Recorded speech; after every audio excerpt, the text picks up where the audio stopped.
Ada 7 hukum semesta, istilahnya kan kosmik. Yang pertama apa? Yang pertama ada the law of vibration. The law of vibration itu segala sesuatu itu bergetar. Tidak ada yang diam. Getaran-getaran dalam frekuensi yang sama akan saling menarik. Kegembiraan akan menarik kegembiraan yang lain. Nah, fokuslah secara konsisten terhadap pikiran tertentu, maka akan menarik getaran yang sama. Jadi the law of vibration itu kita ini bergetar terus. Ini menjelaskan bergetar ini mungkin tidak mudah. Kita ini kan sebenarnya tidak diam. Coba teman-teman perhatikan pikiranmu, perasaanmu, intelijensimu, ini kan kerja terus. Ya dari luar kelihatan diam, tapi di dalammu itu kan rame terus. Nah, itu mungkin mudahnya ya, jenis getaran. Engkau sedang berada di frekuensi mana?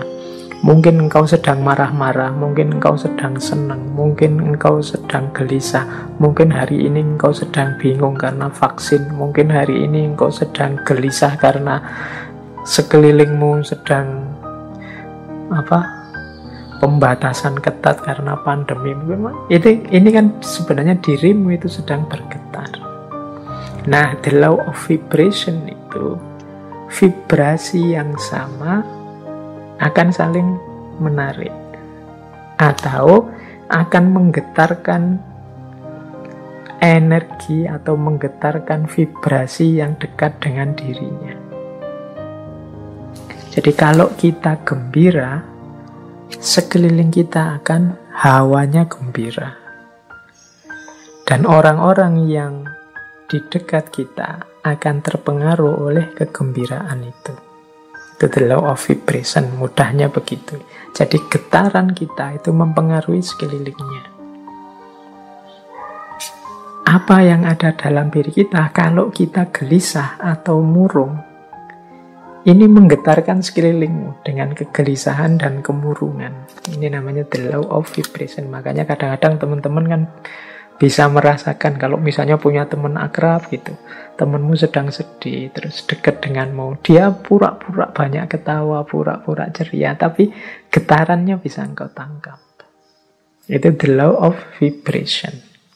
Jadi getaran yang ada dalam diri kita itu akan menarik frekuensi yang sama dari yang ada di sekeliling kita.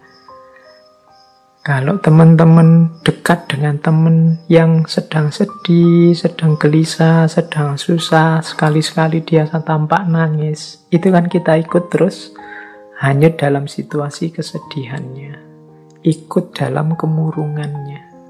Nah, ini ilustrasi mudah. Kalau teman-teman dekat dengan teman yang sedang senangnya luar biasa, cerianya luar biasa karena tujuannya tercapai gembira, itu kita dekat dia juga ikut gembira. Jadi getaran yang ada dalam diri orang lain bisa mempengaruhi getaran yang ada dalam diri kita. Demikian pula sebaliknya. Jadi kegembiraan akan mendatangkan kegembiraan. Kesedihan juga akan mendatangkan kesedihan. Ini the law of vibration namanya. Menyikapi the law of vibration itu seperti apa? Ya menurut William Walker Atkinson adalah fokuslah pada yang baik-baik, yang indah-indah, yang nyaman-nyaman di pikiranmu. Apa yang engkau inginkan, fokuskan ke situ pikiranmu terus. Jadi getaran kesuksesan, getaran cita-cita keberhasilan, getaran cita-cita kebahagiaan itu biar menyebar kemana-mana dan menarik itu ke dalam dirimu. Yaitu, ayo mikir yang positif-positif saja. Ayo menginginkan yang baik-baik saja. Ayo mengharapkan yang nyaman-nyaman saja, yang damai-damai saja. Loh, itu nanti itulah yang akan hadir karena tertarik oleh getaran keinginan kita, getaran yang ada dalam diri kita. Itu namanya the law of vibration. Itu hukum yang pertama. Jadi carilah frekuensi yang bagus, getaran yang bagus dalam dirimu, dan hidupkan itu biar mempengaruhi sekelilingmu. Yang pertama itu cosmic law, yang kedua the law of relativity. Dalam hidup ini berlaku hukum relativitas. Relativitas mungkin tidak persis sama seperti relativitasnya Einstein. Tapi relativitas di sini adalah mudahnya begini. Tidak ada sesuatu yang bisa kita pahami sampai kita hubungkan dengan sesuatu yang lain. Apakah itu tentang sifat, nilai, kualitas, atau artinya sesuatu dan lain sebagainya, itu kita akan susah memahami kalau kita tidak menghubungkannya dengan yang lain. Itu namanya the law of relativity. Ilustrasi mudahnya, misalnya sampean mau menilai saya, Pak Faiz itu wajahnya seperti itu masuk kategori ganteng apa jelek? Itu kan susah kamu jawab, mungkin ya sungkan barang, gak berani ngomong. Tapi mudahnya itu, kalian ngerti saya cakep apa jelek, itu kan ketika dibandingkan, dihubungkan dengan yang lain. Mungkin dengan wajahnya orang lain, kalau dihubungkan dengan yang lebih cakep, ya saya ndak ada apa-apanya. Tapi kalau kamu cari yang lebih drop, jauh lebih jelek, mungkin saya ya masuk kategori ganteng. Itu the law of relativity. Indonesia ini negara yang nyaman, maju, atau negara yang terbelakang, mundur? Itu jawabmu mesti susah, karena parameter bisa macam-macam orang bikin. Mudahnya apa? Relatif, relatekan dengan sesuatu yang lain. Jadi jawabannya mestinya, kalau dihubungkan dengan negara ini kita masih terbelakang. Tapi kalau kita sambungkan dengan negara ini masih lumayan. Kita masih tergolong lebih maju. Itu namanya the law of relativity. Jadi ini hukum alam yang kedua. Nah, maksudnya apa William Walker ini menunjukkan the law of relativity? Hendaknya kita ini selalu menghubungkan situasi yang kita alami dengan yang lebih buruk atau lebih kurang atau di bawah kita. Tujuannya apa? Biar kita bersyukur. Semua kegelisahan, mungkin tidak 100% lah, sebut saja 90% kegalauan, kegelisahan kita hari ini, itu muncul karena kita merelasikan diri dengan sesuatu yang lain, yang lebih tinggi, lebih bagus, lebih sukses, pokoknya lebih segalanya dari kita. Akhirnya kita tidak mampu untuk bersyukur. Mau bersyukur itu lebih berat karena kita melihat hidup kita ini serba kurang. Kita salah mencari relasi, menghubungkan diri kita dengan apa. Karena tiap hari mungkin engkau melihatnya artis siapa, atau melihatnya tokoh siapa, atau kiblatmu orang besar siapa, itu terus orang kaya siapa, itu terus orang sukses siapa, itu terus, sehingga ketika menengok dirimu yang lahir hanya pesimisme, underestimate, merasa betapa tidak berharganya dirimu dan lain sebagainya, akhirnya tidak bisa bersyukur. Nah, untuk bisa bersyukur, ingatlah the law of relativity tadi. Kalau engkau mau melihat yang lebih bawah darimu, masih banyak. Ada mahasiswa yang sumpek sekali karena semester akhir belum punya pacar misalnya. Dia lupa bahwa dia jadi mahasiswa itu aja sudah kelebihan yang luar biasa. benchmarknya mungkin temennya. Benchmark itu tempat dia mengukur, tempat dia merelasikan diri, itu temennya yang sudah punya pacar. Tapi dia lupa, dalam dirinya ada banyak kelimpahan, ada banyak kelebihan. Dia sibuk hanya satu kekurangan ini. Ini biasanya karena salah merelasikan diri. Akhirnya susah bersyukur.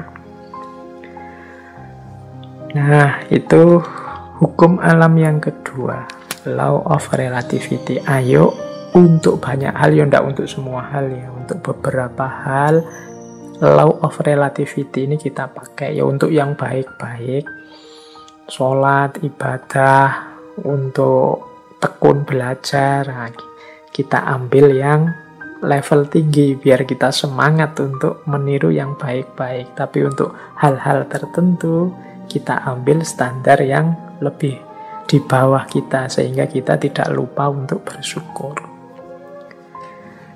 Nah, yang ketiga, the law of cause and effect. Hukum sebab akibat.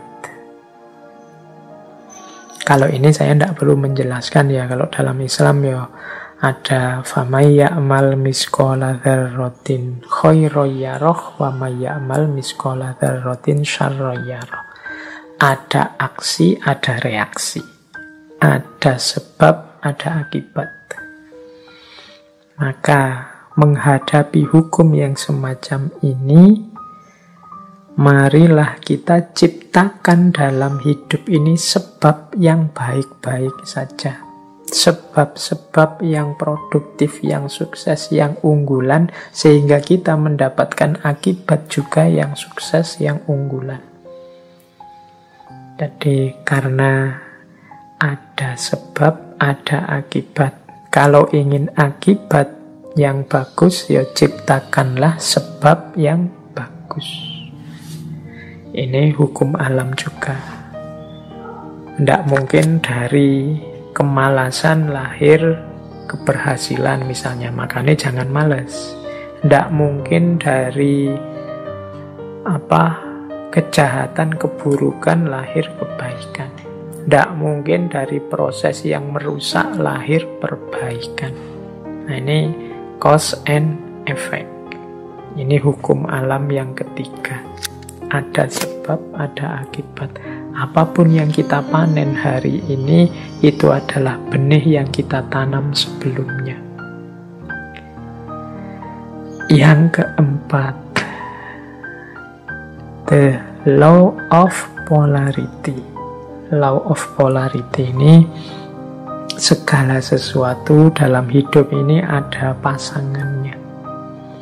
Ada panas, ada dingin, ada terang, ada gelap, ada atas bawah, ada baik buruk. Ini pasangan. Pasangan ini sifatnya saling mengadakan. Saling mengadakan, ya kalau tidak ada buruk, yang baik juga tidak akan ada. Adanya yang baik karena ada yang buruk. Ini namanya saling mengadakan. Kalau semua orang sama, semua baik, semua, ya dia tidak disebut baik, ya standar saja. Dia disebut baik karena ada yang buruk. Disebut terang karena ada situasi gelap. Disebut atas karena ada bawahnya. Bawah saja tidak ada atas, tidak mungkin. Atas saja tidak ada bawahnya, tidak mungkin. Jadi dia saling mengadakan, saling mendukung keberadaan masing-masing. Oke, jadi situasi the law of polarity ini membuat kita nanti tidak mudah melihat satu sisi saja dari sesuatu, tapi harusnya kita melihat secara lebih lengkap. Jadi ada orang baik loh, terus kita puji, kita senangi total 100%. Dia dengan segala kebaikannya. Tiba-tiba dia melakukan sedikit atau satu keburukan. Runtuhlah kepercayaan kita yang darinya sangat cinta jadi sangat benci. Kita lupa bahwa namanya masih manusia, masih duniawi, itu pasti berpasangan. Ada baiknya, ada buruknya. Ya mungkin kadar dan ukurannya berbeda-beda, tapi pasti ada pasangan-pasangan ini. Kita sering tidak siap menerima situasi yang kebalikan dari kenikmatan, kenyamanan yang kita rasakan hari ini. Padahal itu ya berpasangan. Ada enak, ada tidak enak. Di balik kenikmatan, di sisi sana ada ketidaknikmatan. Itu selalu ada. Baik, nanti kita lanjutkan kalau yang keempat ini ya. Yang kelima, the law of rhythm. The law of rhythm ini, hidup ini mengalami siklusnya masing-masing. Hidup ini ada perputarannya. Siang, malam, kelahiran, kematian, kemunculan, kepergian, dan lain sebagainya. Namanya ritme, iramanya hidup. Nah, segalanya ada awalnya, ada akhirnya. Ini the law of rhythm. Beberapa kali saya ceritakan kan ada kisah sufi, seorang sufi yang punya jargon, ini pun akan berlalu. Mengalami apapun, apakah itu kesenangan, apakah itu kesedihan, pada saatnya juga akan berlalu. Seberat apapun, seperti apapun. Termasuk pandemi ini. Dia ada awal kehadirannya, pasti nanti ada akhir kepergiannya. Itu the law of rhythm. Jadi kalau kita mengalami situasi apapun, sadarlah bahwa situasi ini akan berakhir. Yang sedang sedih, ingatlah kesedihanmu pada saatnya akan berganti kegembiraan. Yang sedang gembira, wong namanya kita hidup, pada saatnya juga akan ada masalah dan kegembiraan akan bertemu dengan kesedihan. Itu namanya the law of rhythm. Hidup ini ada siklusnya. Yang sedang di bawah jangan putus asa, yang sedang di atas jangan jumawa. Karena kita ini berputar. Ini namanya the law of rhythm. Baik, kita lanjutkan. Yang keenam, the law of gestation. The law of gestation itu bunyinya begini. Segala sesuatu perlu waktu untuk terjadi. Tidak ada yang ujuk-ujuk sempurna. Tidak ada yang ujuk-ujuk utuh. Segala sesuatu dalam hidup ini butuh proses. Perlu waktu. Jadi makanya kita kalau ingin sukses juga perlu kesabaran, menunggu momen, menunggu waktunya. Karena segala sesuatu ada waktunya. Ada waktu menanam, ada waktu memelihara, ada waktu memetik buahnya. Segalanya butuh proses, tidak ada yang ujuk-ujuk setelah ditanam terus buahnya muncul. The law of gestation. Dan yang ketujuh, yang terakhir dari 7 cosmic law adalah the law of transmutation. Segala sesuatu berubah. Jadi segala sesuatu, karena hidup ini di dunia pastinya dinamis. Segalanya berubah. Ini banyak kalau kita belajar filsafatnya dulu. Filsafat Yunani yang terkenal Heraklitus itu ya segalanya berubah kecuali perubahan itu sendiri. Yang tidak berubah hanya perubahan. Nah, law of transmutation ini menyadarkan kita untuk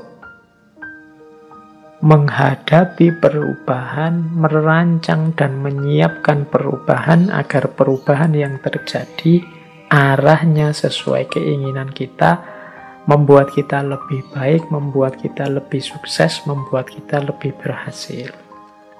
Jangan biarkan perubahan liar tidak terkontrol. Baik, ini 7 cosmic laws. Ini alam semesta. Di level batinnya itu ada 7 mekanisme ini. Ini kalau menurut teorinya Walker Atkinson. Prinsip-prinsip dasarnya law of attraction itu Di catatan saya secara umum ada 4. Yang pertama, apa yang engkau pikirkan, itulah yang engkau dapatkan. Yang kedua, pikiranmu menentukan bagaimana hidupmu. Yang ketiga, pikiran yang positif akan mendatangkan kehidupan yang positif. Dan yang keempat, pikiran yang negatif akan mendatangkan kehidupan yang juga negatif.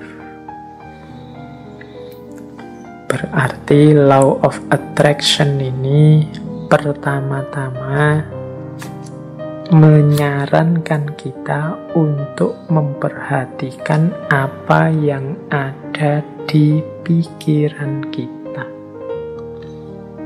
Isinya apa saja? Apakah isinya hal-hal yang positif ataukah isinya hal-hal yang negatif? Kalau isinya hal-hal yang positif, insya Allah hidup kita juga akan berwujud positif. Kalau isinya hal-hal yang negatif, ya wajahnya hidup kita adalah hidup yang negatif. Nah, ini masing-masing kita yang bisa ngerti. Coba ditengok deh. Atau mungkin manifestasi pikiran kita hari ini mungkin di status-status yang kita buat, obrolan-obrolan dengan teman-teman kita hari ini. Coba kita muhasabahi, kita refleksi, banyak positifnya atau banyak negatifnya. Makanya agama itu menyuruh kita serba husnudzon, jangan suudzon. Husnudzon itu berarti mengisi pikiran dengan yang positif-positif. Maka hidup kita warnanya juga sesuai isi pikiran kita. Karena husnudzon, ya hidupnya jadi husn baik. Kebalikannya, kalau suudzon, hidupnya juga akan termanifestasi jadi su.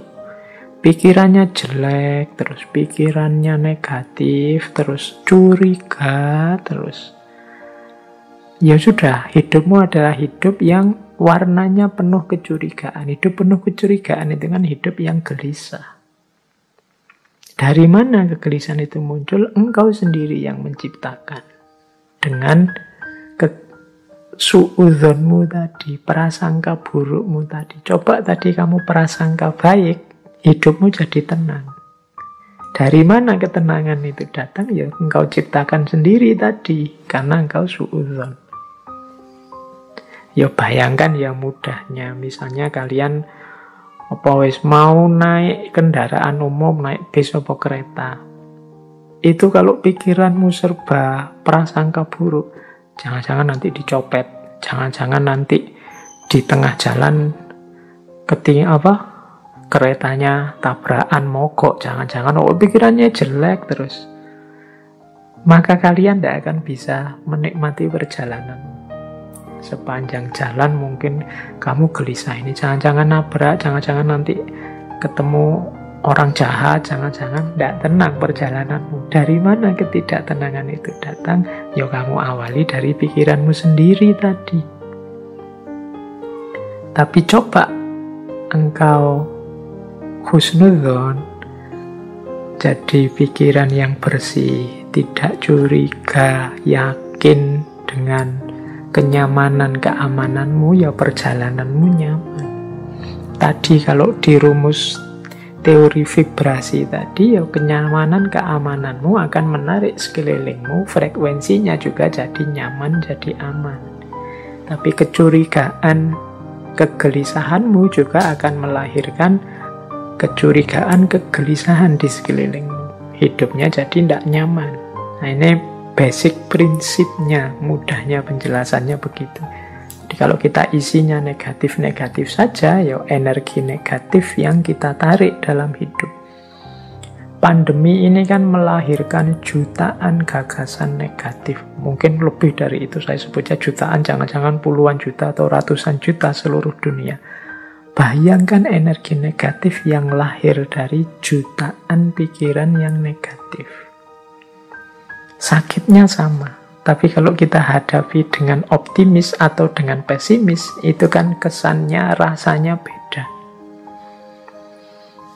Itu the law of attraction. Semakin negatif isi pikiran kita, ya semakin keruh hidup kita.